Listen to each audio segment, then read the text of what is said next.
Bate-papo das 6. Oferecimento Unique. Seja Unique. O Unique está pronto para você morar e as primeiras casas já estão sendo construídas. Você e sua família têm um loteamento com segurança 24 horas e liberdade para seus filhos brincarem às margens da Ju-Paraná.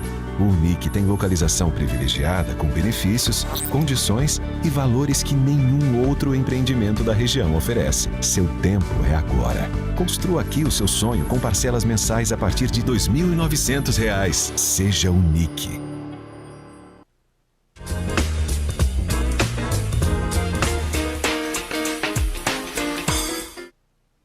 Boa tarde. Hoje é quarta-feira, são 6 horas e está começando o Bate-Papo das 6. É um programa nosso aí que fala sobre medicina, saúde, prevenção. Tá? Hoje o tema é muito bacana, muito importante, que é o Novembro Azul, que é a prevenção do câncer de próstata, né? Uma campanha mundial, ok? Você pode nos assistir aí na TV aberta, no canal 16.1, ok? Também na rede de TV a cabo, nas mídias sociais, no Facebook, no YouTube. E no YouTube é importante que você se inscreva no canal e acione aquele sininho, né? Porque aí toda vez que a gente entrar ao vivo e também fazer as postagens dos vídeos, você será acionado em qualquer dispositivo, tá certo? Meu nome é Dário, né? Eu sou cardiologista clínico. Hoje, excepcionalmente, vou apresentar o programa porque o Dr. João e o Dr. Tarcísio Campostrini, que são os apresentadores, né, estão ministrando um curso na Alemanha, em Munique, né, um tipo de angioplastia que eles estão passando, a técnica, né, para os alemães. E é por isso que hoje eu o substituo, que é um tipo de angioplastia que Linhares é protagonista, vamos dizer assim. Né? E aqui é medicina na veia, vamos dizer. Esses dias, no episódio dos anteriores, aí, o Tarcísio teve que sair por conta de uma angioplastia, um infarto. Hoje eu acabo de chegar da UCO aqui e é isso aí. Hoje nós vamos falar e mantendo a tradição do programa, trazendo sempre os melhores especialistas, os médicos de maior renome no Espírito Santo.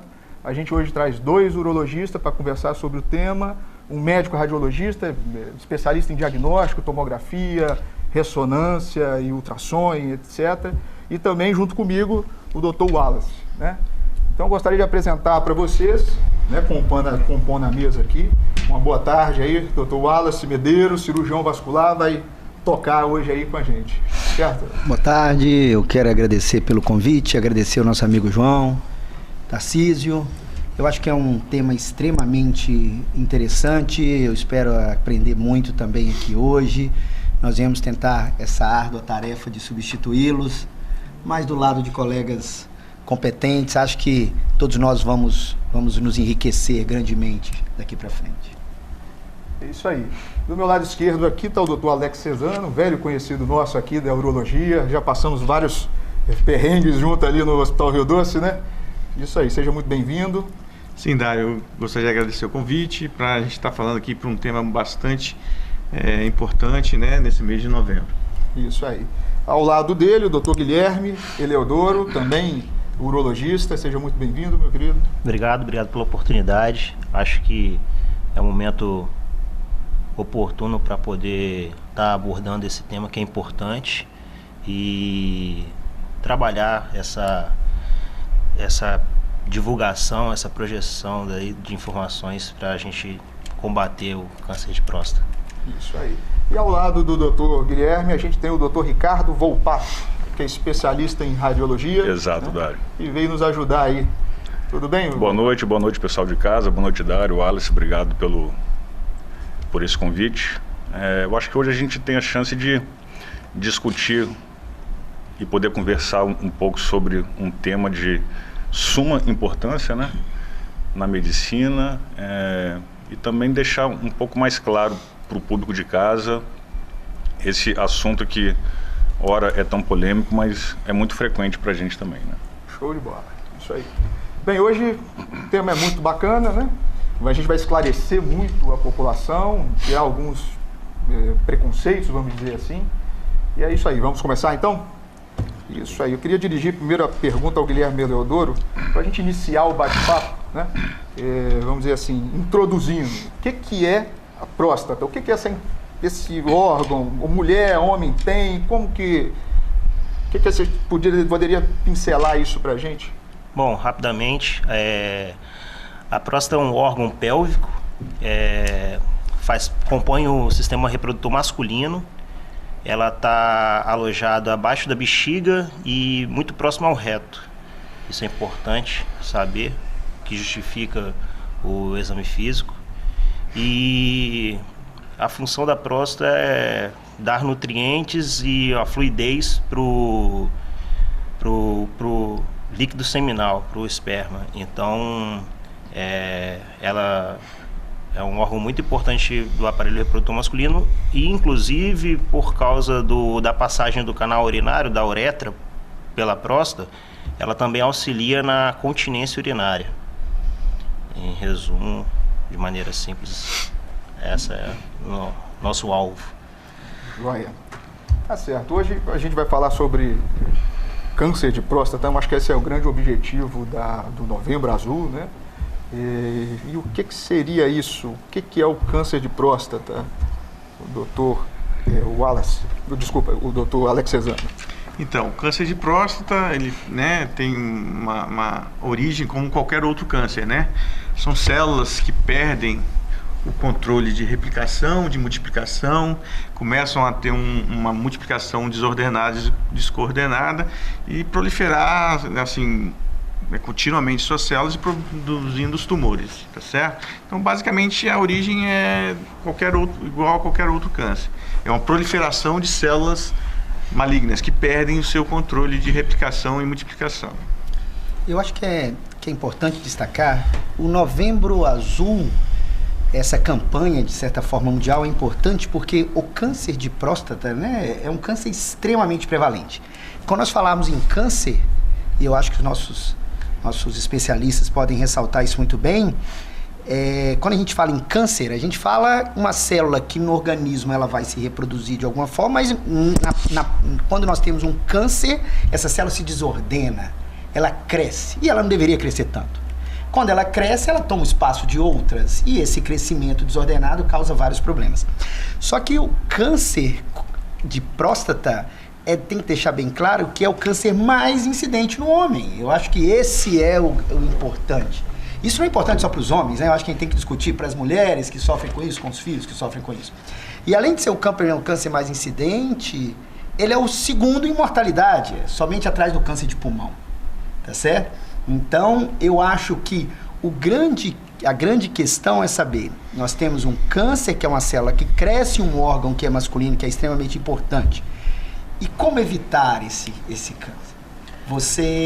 Nós temos algum mecanismo que a gente possa evitar, doutor? Nós temos quando a gente fala em evitar, nós vamos falar, tem alguma coisa que nós podemos fazer, que é a prevenção primária, dá para se evitar ou não dá para se evitar esse câncer? Então, o câncer tem como evitar, como qualquer outra doença, tendo vida saudável. Especificamente, uma medida para evitar o câncer de próstata não tem. É ter vida saudável. Então, você vai evitar qualquer doença cardiológica, vascular, qualquer doença, e inclusive os cânceres. Também incluindo nisso o câncer de próstata. Agora, não existe uma medida específica para evitar o câncer de próstata, tá certo? A gente tem fatores que predispõem ao câncer de próstata, que são fatores preveníveis e os fatores não preveníveis, tá certo? Os fatores preveníveis são aqueles que estão relacionados com os nossos hábitos de vida. Atividade física, boa alimentação, manter peso ideal, tabagismo, evitar o tabagismo, não ingerir bebidas alcoólicas. Esses são os fatores preveníveis para o câncer de próstata, para qualquer outro câncer e para todas as doenças que atingem a população em geral, tá certo? E os fatores não preveníveis, que são idade, a gente envelhece, então isso a gente não tem como evitar. A gente envelhece e aumenta a chance de ter câncer de próstata. A gente tem uma história familiar, a gente não tem como evitar. Então, parentes de pessoas que tiveram câncer de próstata têm uma chance maior de ter câncer de próstata. A raça, sabe-se que os negros têm mais chance de ter câncer de próstata. Então, isso são fatores não preveníveis. A alimentação tem alguma relação com câncer de próstata? Então, a alimentação com alimentos mais industrializados e bebida alcoólica, essas coisas que fazem mal para a saúde em geral, tem mais efeito para predispor ao câncer de próstata. Tem uma tentativa de associar o consumo excessivo de gordura com câncer de próstata, mas ainda não conseguiram estabelecer essa relação como uma forma de prevenção. Mas os hábitos alimentares do mundo ocidental têm uma relação indireta com o aumento da incidência de câncer de próstata. Eu acho que é uma questão importante. Se a gente pegar a incidência do câncer de próstata nos orientais, ela é extremamente baixa, né? Acho que é 3 por cada 1.000 habitantes. No Brasil, nós temos aí 20 vezes maior. E nos Estados Unidos, ela é 2 vezes e meia maior do que do Brasil. Então deve haver alguma coisa no hábito de vida nosso que traz o câncer de próstata. Até porque esse oriental, esse japonês que sai do ambiente dele e vem morar nos Estados Unidos, essa incidência acaba se igualando, né, Dário? Exatamente. Parece que tem um fator aí associado, né? Tá certo. Então nós já falamos sobre a idade, sobre a história familiar, sobre alimentação, sobre até questão de ocidental, oriental, né? É isso aí. E como que a gente faz o diagnóstico, vamos dizer assim? Existe alguma, além da questão clínica, do acompanhamento, etc., sobre imagens? Como é feita essa, vamos dizer assim, o que foca o Novembro Azul, vamos dizer? Bom, na parte do diagnóstico, o Novembro Azul vem trazer para a gente essa questão. Como não tem como prevenir diretamente o câncer de próstata, o objetivo do Novembro Azul é alertar a população para o diagnóstico precoce. E aí que entra a campanha incentivando aos homens procurarem um urologista para fazer tanto o exame físico, o toque retal, quanto a dosagem sanguínea do PSA. Dr. Ricardo vai acrescentar também algumas outras medidas diagnósticas, mas basicamente o protocolo de triagem do câncer de próstata inclui o exame físico e a dosagem do PSA. É importante ressaltar, Dário, né? O Guilherme falou muito bem, que na verdade o exame físico, a avaliação, né, ela não previne, ela identifica precocemente. A prevenção está naquilo que a gente conversou agora há pouco, né? Então a campanha é para alertar, tentar desencadear nos homens a necessidade de procurar para o objetivo maior, que é a identificação precoce, para o melhor resultado de tratamento, tá certo? Então esse é o objetivo da campanha do Novembro Azul, tá certo? É despertar o homem o interesse de procurar, e sabendo que num diagnóstico inicial a sua chance de sobrevida é enorme. E é claro, nós homens, o preconceito em geral em relação ao exame, né?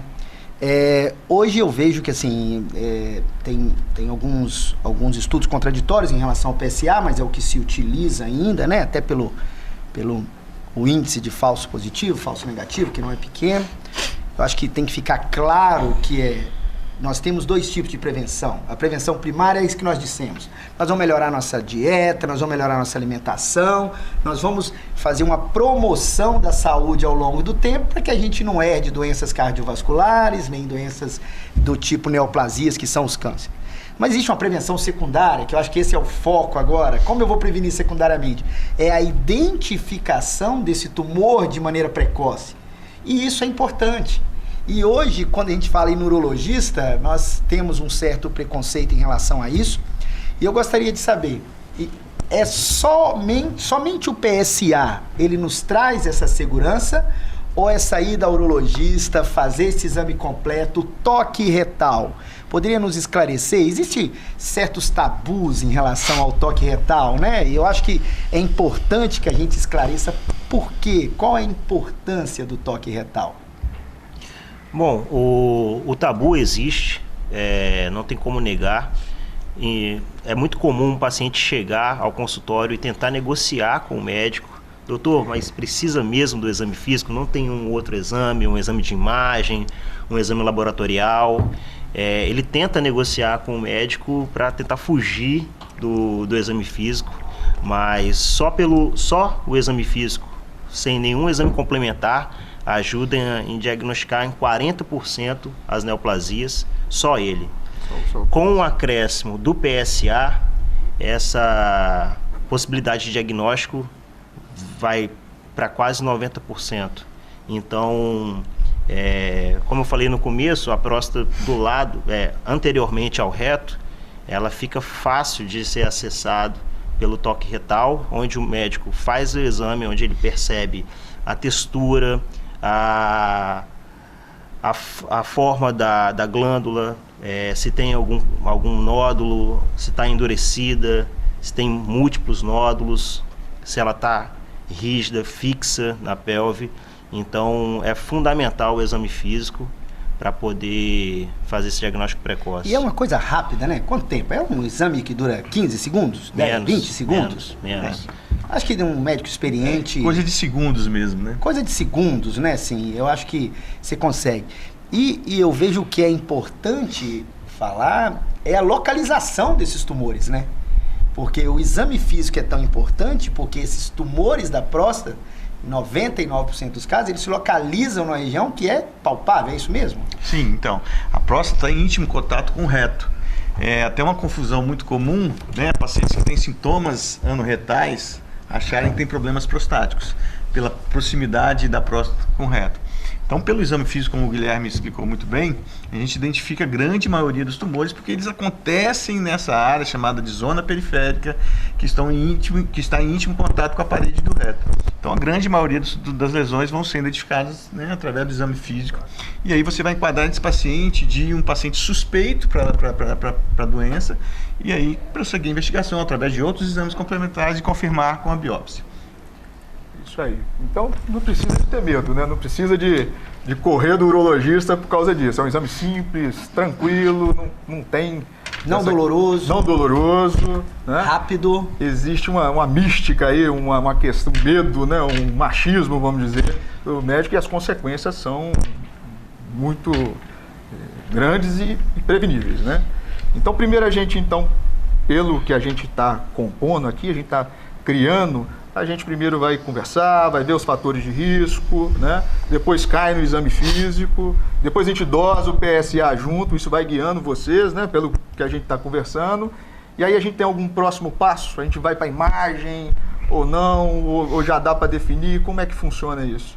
Tem como vocês pincelarem assim, vamos ver, o raciocínio clínico do médico urologista? Bom, nessa linha de raciocínio, você faz o exame físico associado com o PSA. Tendo alteração em um dos dois exames, você dá seguimento com a biópsia da próstata. O paciente é submetido a um pequeno procedimento onde retira-se fragmentos da próstata e esses fragmentos vão para análise do patologista para ver se nesses fragmentos tem células comprometidas. Uhum. E a parte de imagem, Volpato, ajuda alguma coisa nessa questão? Tem alguma coisa mais recente, mais tecnológica? A gente pode pegar mais precoce? Como que está a questão de diagnóstico por imagem sobre... Com certeza ajuda, Dário. Eu acho que hoje a gente, principalmente na parte da imagem da próstata, a gente está vivendo uma grande revolução, né, em termos de imagem. Qual era o paciente que vinha para a gente antigamente? Era o paciente que tinha ou um PSA alterado, que é um exame bastante sensível, né? Mas ele não é específico para tumor. Pode ser um paciente que tem uma inflamação na próstata, que teve um trauma, e ele pode ter esse exame realmente alterado, só que levanta uma suspeita. Ou um paciente que tinha um toque retal alterado, que já é um exame mais específico, mas pode ser menos sensível. Eventualmente ele tem as duas alterações. Preconizava-se durante muito tempo que esse paciente, o Guilherme e o Alex, eles podem me corrigir se eu estiver errado, ele vai direto para uma biópsia da próstata, que é feito com um aparelho de ultrassom, né, guiado por ultrassom.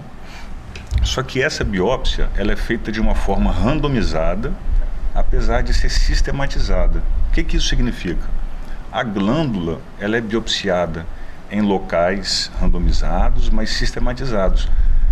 A pessoa que faz a biópsia, ela não está enxergando de fato aonde que está o tumor. Então isso gera um resultado falso negativo, muito grande. Na prática, o que é isso? A biópsia pode não encontrar o tumor, né? Isso gerava falsos negativos até em torno de 40%, 50%. Né? Ou vinha um fragmento de um tumor que talvez fosse não clinicamente significativo. Os colegas eles podem falar um pouco melhor sobre isso, que muda muito o tratamento. Às vezes, o núcleo principal do tumor estava um pouco mais escondido, né? Dependendo da graduação dessa doença, pode ir para um lado de tratamento ou outro. Isso muda muito a doença. O que tem acontecido hoje em dia, né? O exame de ressonância magnética da próstata, ele tem evoluído bastante. A tecnologia, ela tem dado passos largos em direção a isso. Ainda bem, para o nosso bem, né?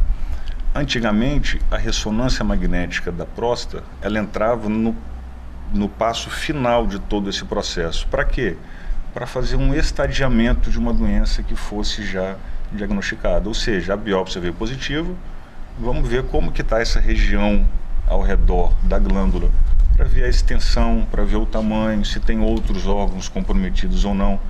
Como eles falaram aqui, o reto está muito próximo, ele pode estar invadido, a bexiga também. A função e o intuito principal da ressonância, na verdade, era esse. Mas hoje em dia, né, a gente já tem antecipado um pouco o uso da ressonância magnética da imagem. Por quê? A gente consegue hoje avaliar pela ressonância magnética aonde que esse tumor está situado. Então a gente não incorre no erro de se fazer uma biópsia que não seja um tiro certeiro no tumor. Então isso traz um benefício muito maior. A gente tem 95% de certeza, às vezes, que a gente está indo no lugar certo. Aumenta muito. Então a chance de vir um falso negativo diminui bastante, né? Ainda não é preconizado na literatura e nos protocolos, mas futuramente a gente acredita que o passo antes da biópsia vai ser a ressonância magnética da próstata, para a gente ter a certeza de que a gente está fazendo a biópsia no lugar certo, ou então descartar esse paciente como um paciente que tem a chance de ter uma neoplasia que se diz clinicamente significativa. Pode ser um paciente que tem uma neoplasia de uma classificação baixa e pode conviver com esse tumor durante bastante tempo. Muito interessante, né? Como é que a tecnologia ela tem ajudado a gente bastante nisso e está hoje ao nosso alcance. Está aqui em Linhares, por exemplo, né? A gente está... O uso da ressonância magnética da próstata, ele tem sido facilitado, desmistificado, né? Antigamente, o aparelho era muito específico, né? A tecnologia para isso era muito pontual. Agora está na nossa mão, né? Então, os protocolos têm sido mais facilitados em direção a isso, né? Eles têm sido mais simplificados. A gente tem estudos e tem sistematizações de avaliação da próstata que estão deixando tudo isso dentro de um quadro que facilita muito o processo e o diagnóstico. Ajuda muito o médico. Bastante. E só para eu entender, na visão, hoje a gente sabe que o que é preconizado, existem algumas diferenças em relação ao que é preconizado pela sociedade brasileira, pela sociedade americana. Existe algum protocolo, doutor Volpato, que já enquadra, doutor Alex, a ressonância como parte dessa linha propedêutica, essa linha de investigação do câncer? Nós já temos isso algum protocolo, ou na sociedade americana ou na brasileira? Olha, se eu não me engano, eles podem me corrigir, mas na sociedade americana, eu acho que na europeia também, a ressonância ela já é obrigatoriamente incluída na biópsia que veio negativa, sem que se faça uma rebiópsia. Bom, vamos deixar esse assunto para o próximo bloco, Perfeito. Que é a hora do break, né? E aí vocês ficam aí com essa ansiedade aí de saber como é que funciona a ressonância e os protocolos. Rede Sim.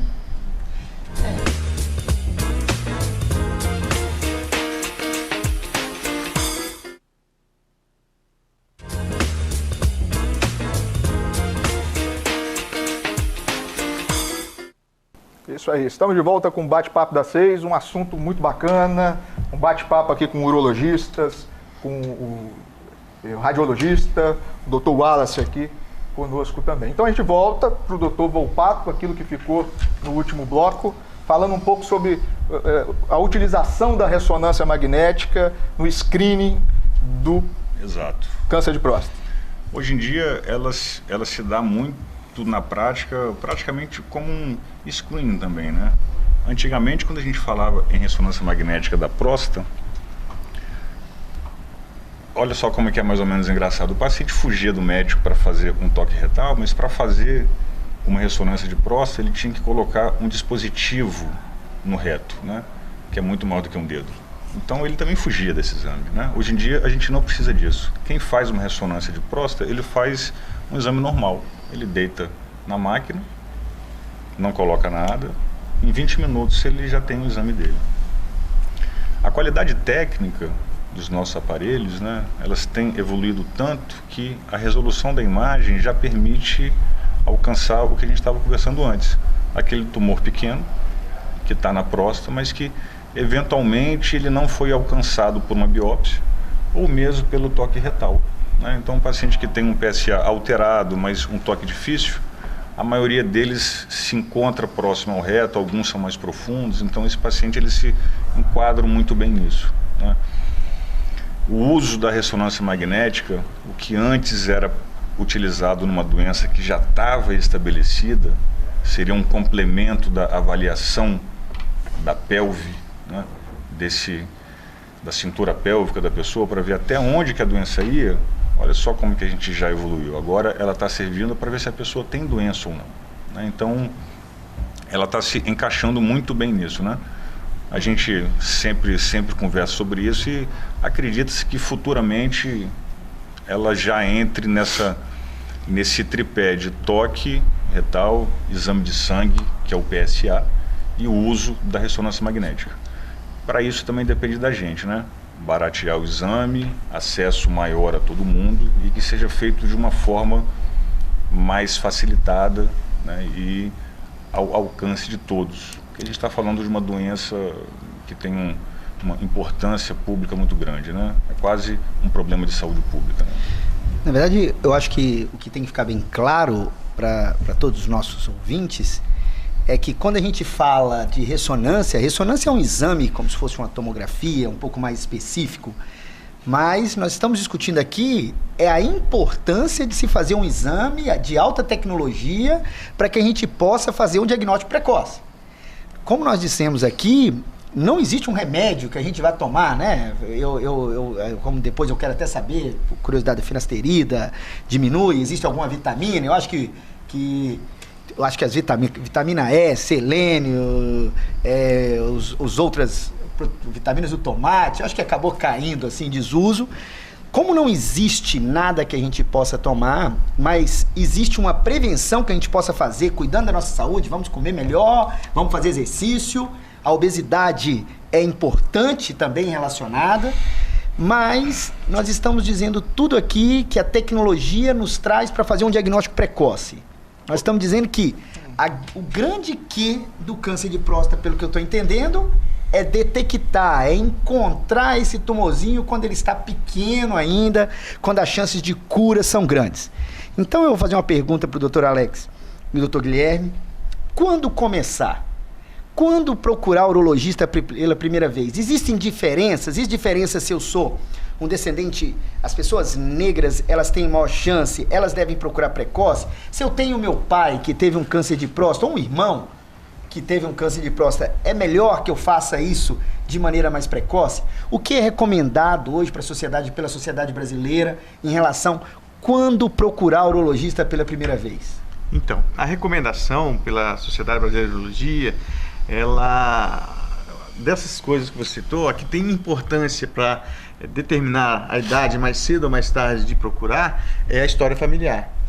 Nem a raça, né, não interfere nisso de procurar mais cedo ou mais tarde. A história familiar.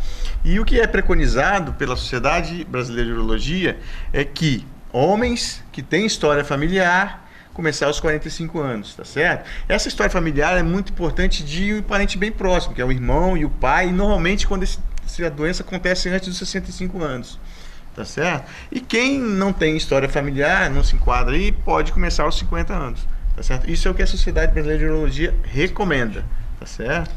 Então nós temos que entender que um homem hoje, na idade jovem, eu me considero jovem, é certo? Acho que todos nós nos consideramos jovens aqui, com 45 anos numa vida ativa máxima aí, já é importante que a gente tire um pouco desse preconceito. Eu acho que eu atribuo muita responsabilidade das mulheres nisso também. Eu vejo que algumas das minhas tarefas aí minha esposa me cobra que eu tenho que fazer. Eu acho que é importante isso na vida da família, né? Eu acho que essa conscientização. 45 anos, se eu tenho alguma história, já procurar um urologista. Depois disso, Guilherme, eu fui no urologista, eu preciso fazer esse acompanhamento anualmente? Bom, o acompanhamento anual é preciso.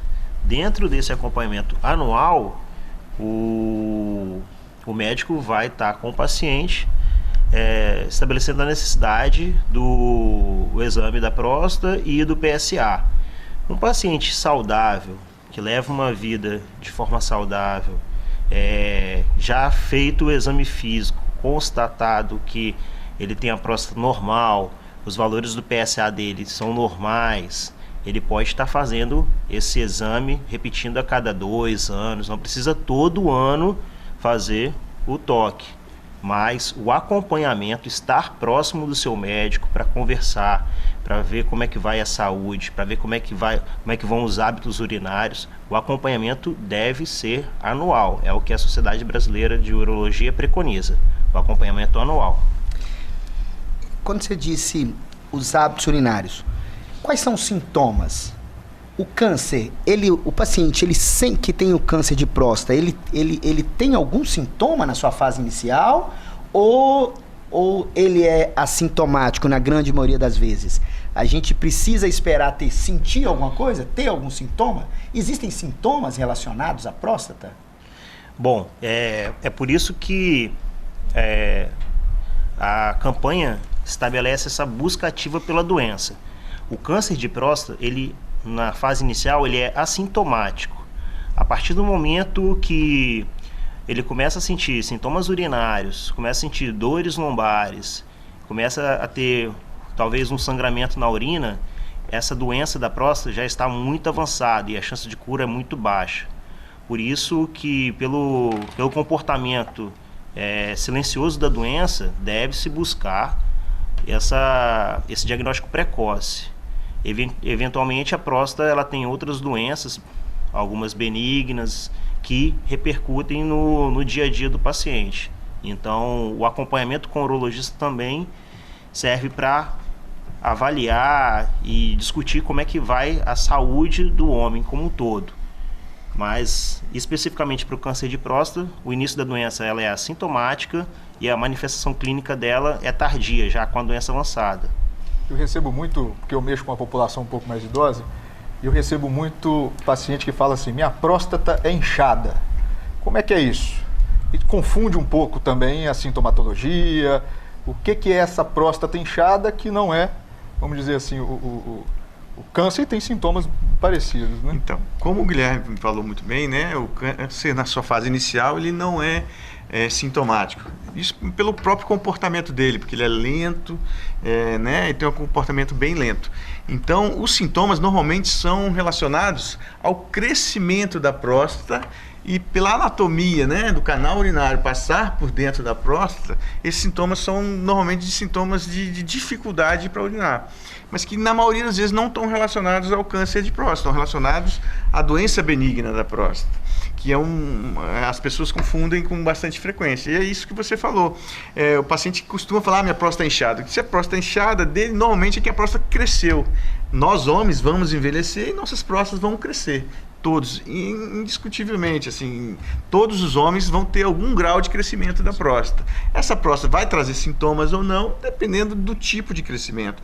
Tem próstatas que crescem mais externamente, tem próstatas que crescem mais internamente, então vão causar sintomas ou não, dependendo do tipo de crescimento.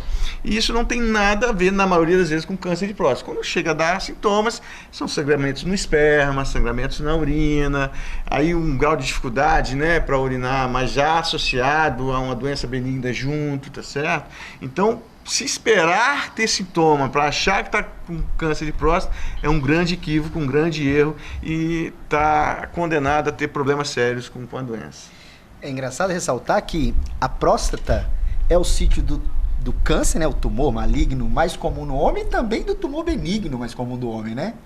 Então nós temos a hiperplasia prostática, ela é extremamente frequente e é uma coisa que é de difícil aceitação, é que a hiperplasia prostática, que é benigna, nós temos sintomas mais precoces. Até porque a localização da hiperplasia prostática tende a comprimir esse canal da uretra, que é o conduto por onde passa a urina, né? E isso traz sintomas mais precoces. E o câncer de próstata, por estar na localização mais periférica, ele, somente nos casos eu acho mais avançado, é isso, que nós vamos ter esses sintomas, essa dificuldade em urinar, essa urgência em urinar, né? De saber que daqui a alguns minutos eu tenho que urinar, ou levantar à noite várias vezes, né? Para urinar, e o câncer de próstata só vai dar isso num estágio muito tardio, né? Então quer dizer que alterou o jato urinário, não quer dizer que é câncer. Tem que ir no urologista, né? Mas não é igual, né? Tem que investigar. É a grande confusão da população em geral achar, né, que essa doença benigna da próstata tem alguma relação com câncer de próstata. Isso é fato, o Guilherme vai complementar isso aí. Dois fatos importantes. Você tem doença benigna da próstata, isso não transforma-se em câncer, tá certo? E nem aumenta a chance de você ter câncer, tá certo? Então, você ter doença benigna da próstata, você não tem mais chance de ter câncer de próstata. E isso também não se transforma num câncer de próstata, numa neoplasia. Via de regra, a doença da próstata, o câncer, ela não aumenta consideravelmente como a doença benigna. E então o paciente que começa a apresentar sintomas urinários, ele tende a ter uma doença benigna. A doença maligna, para causar sintomas, só na fase avançada. E assim, uma oportunidade é estar ressaltando quando o paciente mais de idade que procura a gente no consultório e fala, aí você pergunta sobre os hábitos urinários, ele sempre fala, doutor, já não sou mais tão jovem, já não tem aquele jato urinário forte, é da idade.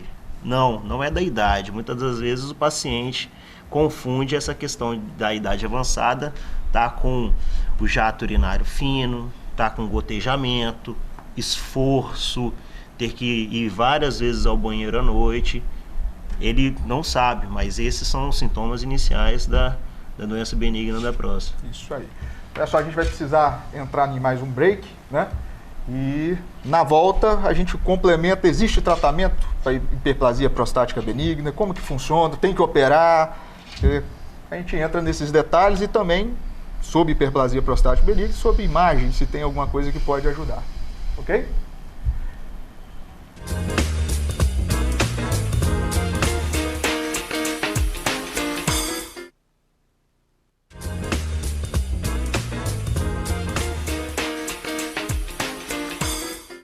Isso aí, estamos de volta sobre esse tema tão importante na prevenção do câncer de próstata.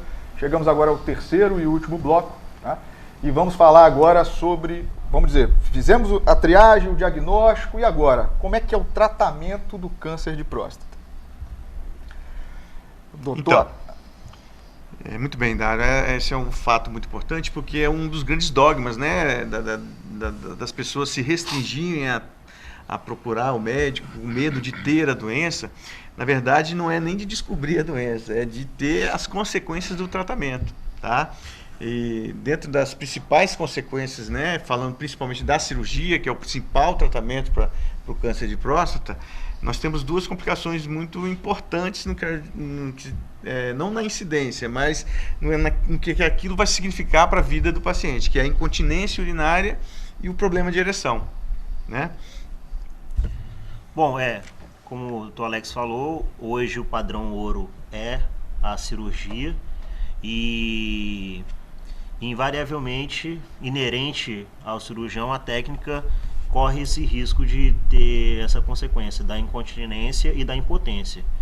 E a campanha vem justamente para alertar que, estabelecido o diagnóstico precoce, você tem uma doença pequena, um tumor pequeno, você consegue fazer um tratamento adequado visando preservar essa continência e essa potência. Então, quanto mais cedo o diagnóstico, menor a doença, melhor o tratamento. Nos diagnósticos de doenças avançadas, você precisa fazer um tratamento mais agressivo, você tem uma preservação menor dos feixes nervosos e dos feixes vasculares, e aí você põe em risco a potência sexual e a continência do paciente. Então, quanto mais precoce a gente agir, ou seja, um diagnóstico mais precoce, menor a chance de ter, vamos dizer assim, complicações do ato cirúrgico, né? Quanto menor... É importante, né, que o Guilherme também falou, por causa, você tendo um diagnóstico precoce, você tem menos consequências do tratamento. E estatisticamente, assim, falando, né, de um número não muito exato, mas um número bastante significativo, se você faz o diagnóstico no início, o objetivo maior, que é a cura daquela doença, independente do tratamento, chega-se a 90% de cura, entendeu? Num câncer inicial. Tá? É muito alta e é muito diferente dos outros cânceres. Então, o câncer de próstata tem características próprias dele que permite você ser curado totalmente, ter uma vida saudável, normal, vida sexual ativa, trabalho, tudo normalmente. Entendeu? É importante ressaltar, esse dado é extremamente importante. Apesar do câncer de próstata ter uma alta incidência, ter uma boa resposta ao tratamento quando identificado, no Brasil hoje, o câncer de próstata é responsável é a segunda causa de morte por câncer no homem. Só está atrás do câncer de pulmão, que é um câncer mais agressivo e tudo mais. Então, por que no Brasil nós temos o câncer de próstata como a segunda causa de mortalidade, que mais mata? Somente atrás do pulmão, já que é um câncer que responde bem. Nós estamos falando, como o Dr. Alex disse, em 90% de cura no estágio precoce. A resposta é simples, porque nós não procuramos os médicos, nós não fazemos a triagem, nós não identificamos esse tumor de maneira precoce. Então, é esse um grande recado que eu acho que nós temos que deixar, que nosso telespectador, nosso ouvinte, os nossos familiares tem que estar ciente. Precisamos procurar de maneira precoce. Esse diagnóstico precoce vem com a longevidade, com a cura, com a vida normal, tá certo? Com a taxa de cura muito grande, muito alta, e nós temos excelentes urologistas aqui para que possamos fazer essa triagem e diagnosticar isso de maneira precoce. Você falou muito bem, Wallace. Então, o foco mesmo principal está nisso aí, no diagnóstico precoce. A gente sabendo, né, que pelos dados do Instituto Nacional do Câncer, do INCA, 600 mil novos homens vão ter câncer, vão ser diagnosticados com câncer todo ano no Brasil. E vão acontecer 15 mil mortes, 15 mil pessoas vão morrer, homens. Basicamente porque o diagnóstico foi feito tardiamente. As mortes não estão relacionadas à agressividade do tumor, principalmente, e sim ao diagnóstico tardio. Que é feito com um exame de sangue, simples. Toque retal, que nós criamos essa áurea difícil de se fazer, que dura 10, 15 segundos, é indolor. Eu acho que não traz nenhum malefício, a não ser a falta do debate, né? A falta de discutir isso de maneira clara, né? Eu acho que a gente fica aqui lá, eu vou no urologista, mas ninguém conta pra ninguém. Eu acho que quando eu for daqui uns anos aí, eu vou falar, ó, tô indo no urologista, hein? Vamos lá, porque foi um exame bem tranquilo. Eu acho que nós profissionais da saúde, temos esse papel aí de difundir essas coisas boas aí, mesmo não sendo da nossa especialidade, que é um exame bem tranquilo. Eu acho que a resposta é muito simples, né? Para um problema tão grande. E por isso que é muito louvável essa campanha do Novembro Azul, para ressaltar isso. A resposta é simples. Precisamos fazer busca ativa, você precisa ir no médico, nós precisamos. Se você tem fator de risco, a história familiar positiva, como nós dissemos, tem acima de 45 anos, é fundamental que se vá, procure um profissional, procure um urologista, familiares que tenham consciência disso, até para incentivar esse ato também, essa prática, porque isso trará grandes benefícios, como nós estamos dizendo aqui, incontestáveis benefícios. É isso aí. Está faltando você, né, população aí, nós que estamos em Linhares, né, procurar o seu urologista. No meu consultório, quando a gente fala assim, vai, é a hora de procurar o urologista. Aí já cria o medo, ele já não quer ir, já escapa. Não dá para ser ano que vem, e aí está perdendo tempo. Olha o que a gente está discutindo aqui. Quanto mais precoce, chance de cura, né? Tecnologia envolvida. Hoje Linhares tem a Uniscan, tem a ressonância, tem tudo isso envolvido, não só, né? Então, a mensagem muito importante é isso. Você, homem, acaba com esse preconceito, vão procurar o médico urologista, profissionais excelentes, né? E o tratamento e essa campanha belíssima que a gente relembra vocês do quão importante, né? Eu tenho alguns casos de familiares que tiveram isso e se a gente atuasse um pouco mais precoce, a gente não passaria pelo que passou. Então, é uma mensagem muito importante, né? Sobre o tratamento, vamos voltar a essa linha. Tem mais alguma abordagem, alguma coisa recente, alguma tecnologia nova que a gente pode entrar? Ou não? É basicamente mesmo a cirurgia? Isso complementa com algum outro tipo de segmento? Existe remédio no tratamento? Ou não é só cirurgia mesmo? Não, o tratamento, padrão ouro, o tratamento quando o paciente tem a oportunidade, é a cirurgia. Alguns pacientes bem selecionados se beneficiam da radioterapia, técnicas diferentes de radioterapia, e aí, infelizmente, temos pacientes com a doença avançada que têm alternativas de tratamento, como hormonioterapia, o bloqueio hormonal. Hoje em dia está muito em evidência a vigilância ativa, na qual o paciente jovem que tem a doença, ele consegue acompanhar essa doença para ver se ela vai avançar e sim estabelecer a necessidade de uma intervenção. E nos casos mais avançados, onde você faz a conduta expectante, tratando apenas os sintomas. E radioterapia, assim, o que seria? É uma máquina que... Como que funciona isso? Às vezes pode surgir a dúvida na população. Então, a radioterapia, né, é uma opção de tratamento, tá, para casos selecionados. Evoluiu bastante, isso é importante dizer, como as técnicas de diagnóstico, as técnicas de tratamento cirúrgicas, né? A gente tem a robótica agora que, se Deus quiser, um dia vai chegar para a população toda, como a ressonância está chegando, né, Ricardo? A radioterapia melhorou bastante, tá certo? Ela está mais conformacional, ela está mais direcionada, de forma mais normal de dizer, está pegando mais só a próstata, ao invés dos outros órgãos, e causando menos problema. Então ela se tornou um método opcional de tratamento bem, bem atrativo. Só para fazer um adeno aí, uma propaganda, o grupo do Linhares Medical Center tem a proposta aí, a partir do próximo ano e na inauguração do hospital, já nasce com radioterapia, com aparelho de radioterapia o mais moderno que existe hoje aqui no Brasil e no mundo, né, que já está em fase final de negociação disso, e a robótica, que é um sonho aí, nós estamos discutindo isso também, a capacidade disso. Você sabe que qualquer investimento tem que ser visto com muito cuidado, mas a radioterapia já é extremamente certa, um aparelho mais moderno aí que temos aí no mundo atual aí, é um aparelho que está praticamente fechado. Então hoje nós temos Linhares como um grande centro de saúde oferecendo essa tecnologia que eu espero que esteja disponível aí para grande parte da população aí, para trazer esse benefício. O aparelho de radioterapia, você precisa de aparelhos modernos que tenham essa capacidade de concentrar isso para evitar efeitos colaterais causados pelo tratamento, né? Assim, as cistites, até as neoplasias de gastrointestinal e tudo mais. Mas só para deixar um lembrete aí, que Linhares daqui uns dias estamos esperançosos que isso chegue aqui na região e que traga benefício para toda a população. A saúde de Linhares vem dando passos largos, exatamente. Então é isso, ó. A gente chega no final do nosso programa, né? Só relembrando que o pessoal de casa, que o programa ele reprisa amanhã, tá? Pela manhã e no domingo de tarde, tá ok? Então, considerações finais sobre esse programa belíssimo, falando sobre Novembro Azul, para a gente se prevenir. Eu acho que a mensagem ficou muito bacana.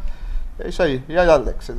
Então, eu gostaria de agradecer novamente o convite para estar falando sobre um tema tão importante e do lado de colegas com tanto respeito profissional, e agradecer então o convite para estar falando sobre esse assunto. Obrigado, Guilherme Eleodoro. Muito obrigado a todos pela oportunidade. Só ressaltar que essa campanha é de extrema importância. Câncer de próstata mata, é uma morte cruel, dolorosa, mas tem cura. Diagnosticado cedo, câncer de próstata tem cura. Então procure um urologista para estar cuidando da sua saúde. Obrigado a todos. Muito obrigado também pela presença do Dr. Ricardo Volpato, que abrilhantou nossa mesa aqui. Obrigado, Dário. Obrigado, Alisson, os colegas, Alex, a Guilherme. Um ponto final que eu gostaria de falar é que a gente está com uma tecnologia muito avançada, muitos estudos sendo feitos nessa área, ajudando bastante, né? O pessoal de casa, às vezes, pode estar se perguntando os termos que a gente usa, os nomes que a gente dá, ficar um pouco confuso, mas a função de vocês não é saber isso. Os urologistas sabem, então vocês têm que ir ao médico. Os passos seguintes, eles sabem dar perfeitamente. Isso aí, foi um prazer estar com você aqui, né, doutor? Eu agradeço mais uma vez eu quero parabenizar a Rede Sim, eu já disse isso aqui, é muito louvável esse programa, é um espaço que discute saúde, que traz benefícios para a população. Agradecer ao Dário, a todos os colegas, agradecer ao João Eduardo pelo convite, mais uma vez, e a mensagem que eu também quero ressaltar é só essa. Eu acho que é uma solução extremamente simples para um problema que se pode tornar, que torna-se muito grande aí se não cuidado. A solução cabe com preconceito, é uma coisa boba, e procure o seu médico. Se você tem acima de 45 anos, se tem algum fator de risco. Se você tem acima de 50 anos, sem nenhum fator de risco, como foi dito aqui, vamos procurar os colegas e vamos evitar essa catástrofe que é a segunda causa de mortalidade do Brasil. Isso aí. Muito obrigado pela companhia, um abraço no coração da família.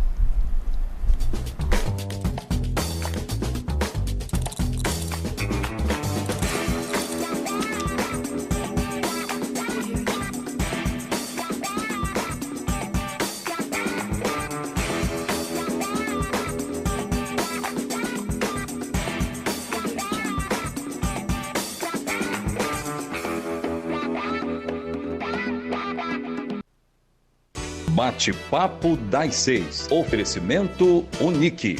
Seja Unique. O Unique está pronto para você morar e as primeiras casas já estão sendo construídas. Você e sua família em um loteamento com segurança 24 horas e liberdade para seus filhos brincarem às margens da Ju-Paraná. O Unique tem localização privilegiada com benefícios, condições e valores que nenhum outro empreendimento da região oferece. Seu tempo é agora. Construa aqui o seu sonho com parcelas mensais a partir de R$ 2.900. Seja Unique.